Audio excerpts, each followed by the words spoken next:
Здравствуйте, в эфире программа «Интервью». Я представляю гостя в студии Ильгам Галин, заместитель председателя Комитета по бюджету Государственного собрания Республики Башкортостан, фракция КПРФ. Ильгам Илюсович, здравствуйте. Добрый день, уважаемые телезрители. Ильгам Илюсович, завершилась весенняя сессия депутатов Госсобрания Республики Башкортостан. Прошло и заключительное пленарное заседание. Какие выводы, какие итоги можно сделать? Сегодня закончилась последняя сессия, как говорится у нас. Мы подвели итоги, рассмотрели более 70 вопросов, выбрали мировых судей. Один из, хочу сказать, для моего ведения, поддержали закон о работниках МФЦ. Это тоже организация, которая непосредственно связана с обиходом простых граждан. Мы, если что, так сразу обращаемся к работникам МФЦ. Там квартиру оформить, договор купли-продажи и так далее и тому подобное. Поэтому эта сфера широко объята. Было принято более 70 законов, насколько я понимаю. Какие-то приняли, какие-то на доработку отправили и так далее. Вот какой из них наиболее... мировых судей мы выбрали, как я уж подчеркивал. Праздник работников МФЦ мы поддержали. Некоторые законопроекты прошли первое чтение. Отчитался министр сельского хозяйства Файзар Рахманов. Поэтому задавали очень много вопросов. И наше сельское хозяйство во главе с министром сельского хозяйства настроено оптимистично. Раз он оптимистично настроен, мы смотрим на него, мы тоже настроены оптимистично. Как аграрная республика? Да, как аграрная республика. То есть он заверил, что есть запасы, невзирая ни на что. То есть мы хороший урожай получим. И хлеба, и масленичных культур. И у нас хороший экспорт продуктов, то есть зерна, подсолнечного масла, даже в Китае отгружаем. Ну, оптимистично, хочу сказать. И мы его отчет поддержали, утвердили, как говорится. Я как журналист не могу не спросить о законопроекте, который касается непосредственно военных корреспондентов. Ильгам Илюсович. Мы тоже этот законопроект поддержали. Он давно созревал, этот законопроект, потому что, как вы уже знаете, журналисты тоже погибают. Они находятся в риске во время специальной военной операции. Поэтому на какие-то льготы мы еще ранее говорили, надо предоставлять. А сейчас же мы первые в России уже их приравняли как участники боевых действий.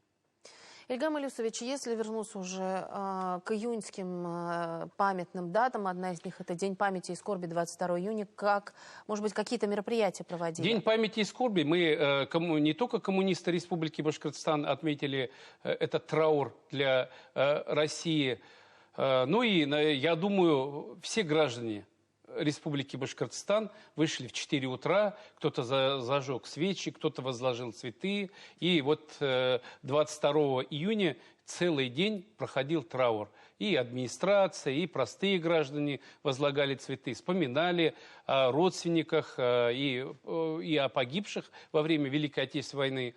Ну, вот так мы, как говорится, почтили память. Ильгам Илюсович, какие еще мероприятия прошли в июне под эгидой фракции КПРФ? Предстоит нам провести съезд партии в Москве 5 июля. Вот мы к этому съезду готовимся. Соберутся коммунисты со всей России, то есть делегаты. Делегаты будут избирать первого секретаря ЦК Компартии Российской Федерации и рабочий состав. Я надеюсь, конечно, все-таки произойдет омоложение. И омоложение – это наше будущее, как говорится. И все-таки мы будем веять уже новыми мыслями, новыми силами, как говорится, и дальше будем двигаться. А что делается сейчас партией для того, чтобы вот происходило омоложение, для того, чтобы привлечь молодых людей? Мы по сей день проводим открытые уроки, как я уже подчеркнул. Вот День пионерии мы провели замечательно в учебных заведениях. Открытые уроки дают то, что люди начинают уже воочию общаться с нами.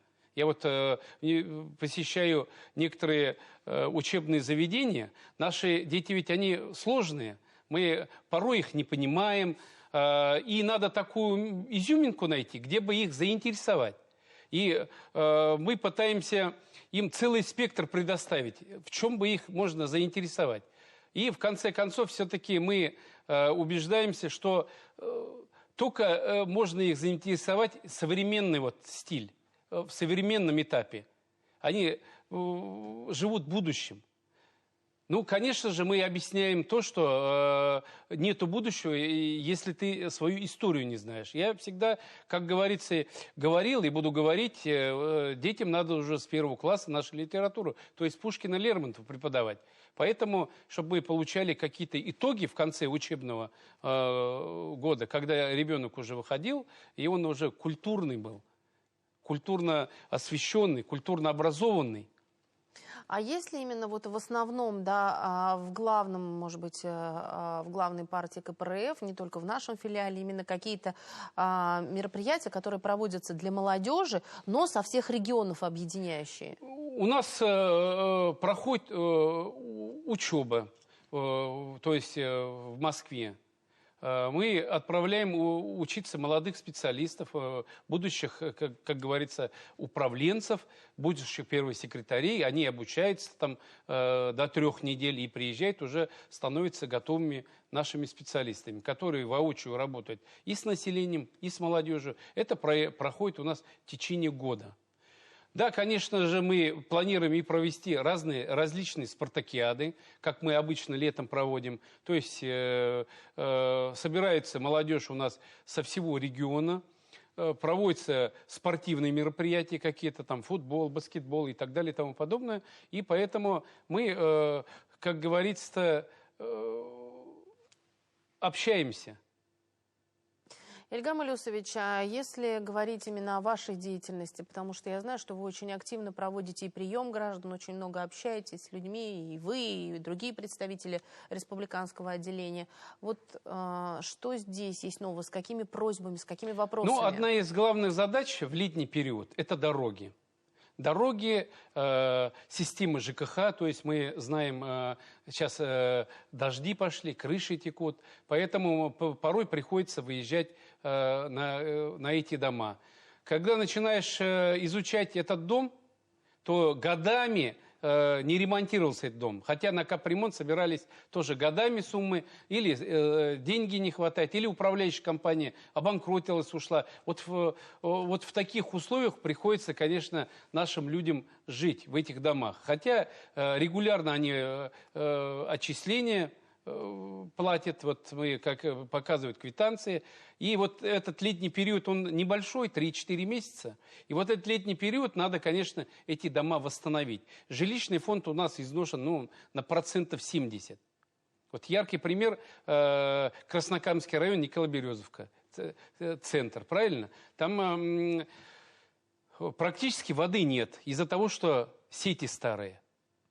По новой делать тоже это не дешевое удовольствие. Только на проект надо порядка 50 миллионов денег. Конечно же, у района, допустим, таких денег нет. Здесь уже мы просим, чтобы вмешалась республика, то есть и республиканские власти, и совместно исполнительная власть уже вместе с нами, вместе с администрацией района уже генерирует какую-то идею.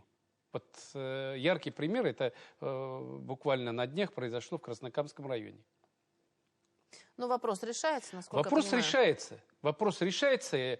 Решается не только по щучьему велению, по моему хотению. Это же надо же системно решать. То есть кто-то должен взяться за проект, кто-то должен войти в какую-то программу. Это не быстрое, во-первых, это действие. Да? Это самое главное, чтобы было желание. Но ведь, наверное, здесь ответственность лежит и на самих муниципалитетах. Это в первую очередь. Они это в должны первую как-то очередь, да. Я предвидеть. когда задаю вопрос, почему вы довели до такого состояния, что трубы у вас лопаются. Почему довели-то? Ну, у них ведь тоже вопросы, когда им задаешь, есть ответы сразу заготовлены. То денег не было, то это старая власть, которая работала там, и так далее и тому подобное. Но людям-то жить надо сегодня. Вот сегодня надо, чтобы с крана вода текла уже. Да, в современном мире ведь живем. Если водовозками мы начнем воду возить, да, ведь, не дай бог, вылезть на федеральный уровень, да, ведь, то тогда скажут, вообще вы это не работали. Поэтому это надо экстренно все делать. Ильгам Илюсович, вот если у наших телезрителей возникают какие-то вопросы, можно ли к вам обратиться? Куда? Ну, во-первых, у меня электронная почта есть. Во-вторых, я работаю в Госсобрании за Киева Лиди 46. Ко мне обращаются часто люди, простые люди, как говорится. Но и чем могу, я помогаю. Там просто обещаниями, конечно, не кормлю, но что-то получается, что-то нет, потому что совместно с исполнительной властью и прокуратурой мы, конечно, добиваемся многое. Вот по детям-сиротам у нас практически стопроцентная работа идет совместно с прокуратурой. Мы доводим через суд до логического конца, когда дети получают уже квартиры. Вот это вот, когда передают ключи со стороны, это многого стоит. Ну и помощь, наверное, близким бойцов СВО и самим это бойцам. обязательно. Это одна из главных наших задач, да, оказывать помощь гуманитарную, помогать вдовам, помогать детям. Еще у меня, то есть ко мне начали люди обращаться, уже приезжие СВОшники, в некоторых регионах есть бесплатное протезирование, потому что вот эти более 40 у нас пунктов, мы им же льготы предоставляем. Ну, эти льготы не все берут, допустим, да, кому-то, может, земля не нужна, а он бы с удовольствием, я, говорит, бесплатно протезировал бы зубы. Сейчас я вот тоже хочу с этой инициативой выйти в правительство, пусть пересмотрят, ну, да, или дополнение внесут. Допустим, человек не хочет какую-то льготу получать и уже выбирает получить бесплатное протезирование зубов. Кто-то, допустим, в санаторий не хочет ехать. Кто-то хочет, кто-то... Вот именно в этот пункт бесплатное протезирование хотел бы, чтобы включили. Ильгам Илюсович, спасибо огромное, что пришли сегодня к нам в студию, рассказали о том, чем живет сейчас региональное отделение партии КПРФ. Надеюсь, еще мы с вами увидимся. Спасибо. Спасибо. Это была программа «Интервью». Спасибо, что были с нами.